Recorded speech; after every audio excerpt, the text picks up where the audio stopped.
Hey, what's up guys? Welcome back to my channel. Today I'll be showing you 3 amazing data visualization features in Excel.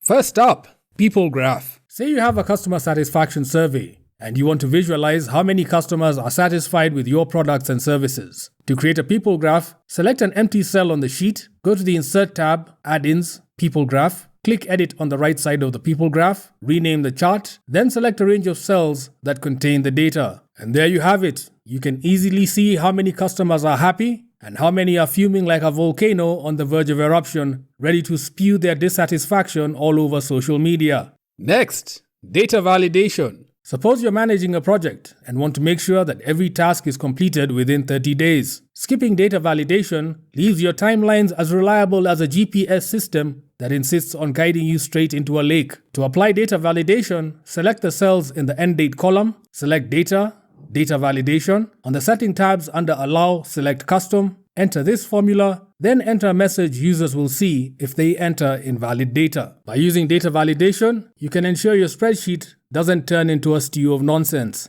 Finally, sparklines. Let's say you want to analyze sales data for different products and you want to quickly see how each product performs over time. To create sparklines, select a blank cell at the end of a row of data. Go to the Insert tab, then click Sparklines and choose your chart type. Select the cells in the row that contain the data and click OK. Then drag the handle to add a sparkline for each row. You can change the chart type, color, and markers. Now, you can easily identify products whose sales are growing faster than a teenager discovering the world of bodybuilding and anabolic steroids, and which ones are seeing their sales reduce faster than a middle-aged man's hairline during a midlife crisis. That's it for this video.